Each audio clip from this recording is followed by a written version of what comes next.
Hey, so we're going to cover another rendition of the way T1 drafts that honestly I don't really see any other team in the world do, utilizing very unique picks, mainly regarding Senna theories and unique draft slots that allow you to kind of pick this champ with a lot of different things that you wouldn't really be able to think of. And I've even been experimenting with them myself and just trying to see what works.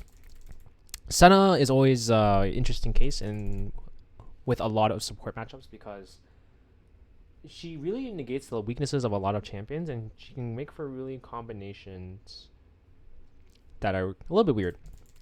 I talk about this here where they kind of reveal their priority on Hui. Also note the double 80 carry bands with the TF, which is well known and established right now, as well as the Smolder, which is a little bit more interesting and probably something that has come up recently in scrims and with Korean teams playing in LCK. It's been coming up in the around the world a bit. This is the first week that we're on patch 14.3 as well, so it kind of changes things, right? So from here, I would say Nongshim didn't really pick too much in terms of revealing. They're just playing off of the fact that with the Zeri buffs, being able to be relatively bindable in front to back, and keep it in mind here that T1 have relatively established that they can play for sort of like a range combo. So the Senna Hui is something that I've been seeing a little bit more. It's a little bit like it puts a lot of threat with a lot of range because of the effective range of Hui and just like the choke holds that they have, and then you can pick a lot of defensive comps. It's kind of like a Zero Poppy, but a little bit less impenetrable, but more range, right? Where it gets interesting is where they slot the Ornn on B5.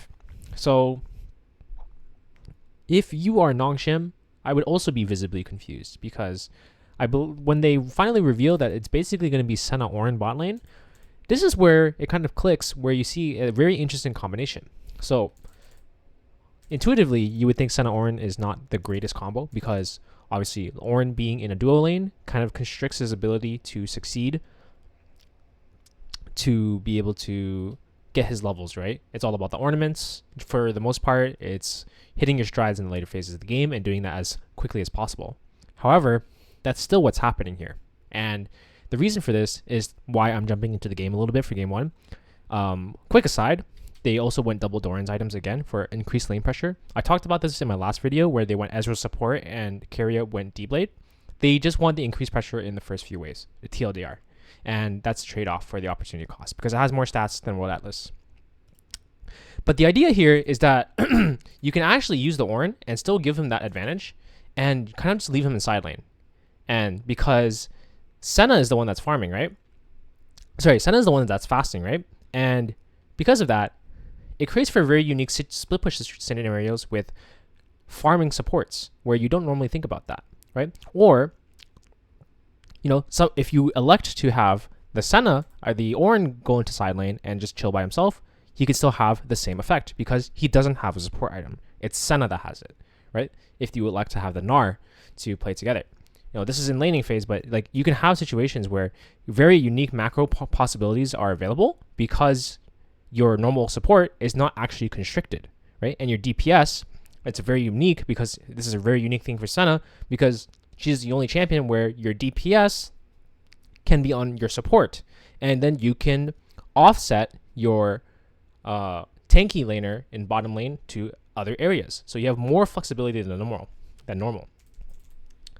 So that is the idea behind this, I would say. And although the comp allows them to mainly play front to back, and I would say overall it's not the greatest thing in the world. You could even swap lane matchups mid laning phase if you wanted to, because Zeus and Keria are like the same.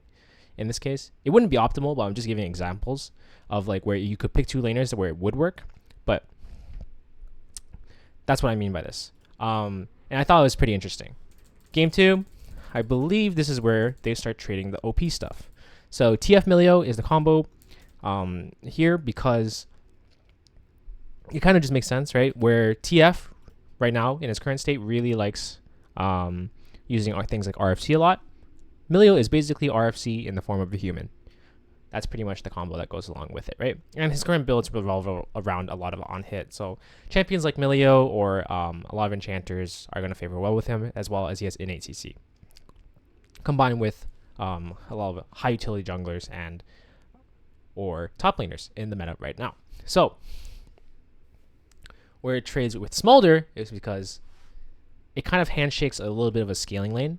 And honestly, it's a very new champ, and I don't have much exposure, and neither do many people in the pro scene. So this is something that's still being tested out, right?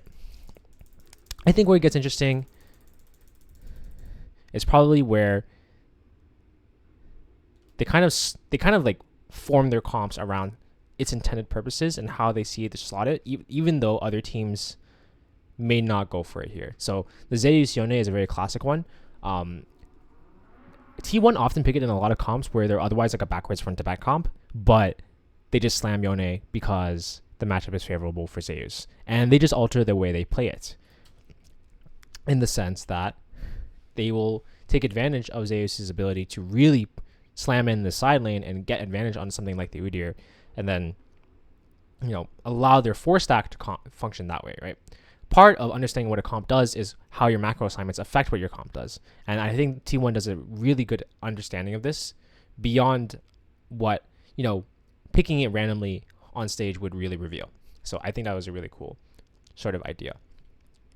However, they did not edge out on this game, actually, due to, I believe it was most likely just too much engage on the side of Nongshim, which allowed them to kind of negate the power of the Milio, which is in my opinion, the reason why the T1 draft might not have been like the greatest here, but I think the principle is there, and I genuinely pretty enjoy it. So moving on to game 3 though, after the tie up here, it pretty much, I'm not going to touch on it too much because it gets pretty standard at this point, and the bans sort of evolve, where the ADCs are basically wiped out from T1. This is what they've determined after playing 2 games, that they want to choke, because they probably feel like they want the bottom lane to play a certain way, right? And removing these high scaling, lane negating, or like lane diluting champions allows them to pick Senna, right? And as a small reminder, the main thing for Senna lanes, especially in pro play, is that she's really good at negating and diluting lanes. But these champions are all happy if lane is diluted because they're all hard scaling champions. So that's kind of the mindset here. So now that they're all gone, basically we're down to tier 2, and Nongshim are forced into a Varus trade. And this is where it's pretty much advantageous for them. Senna Tom into Varus Nautilus is pretty much going to be really good for Senna Tom in all scenarios, because Senna can match with the Varus, and Nautilus will generally be negated by the TK.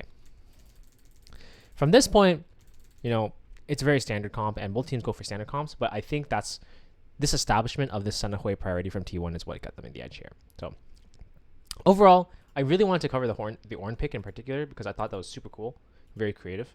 I think there's a ton of champions that work with the Senna as well that still haven't been explored, and you can flex it from top or jungle or even some mid laners at times, but I digress. Hopefully that was like insight for you guys. So yeah.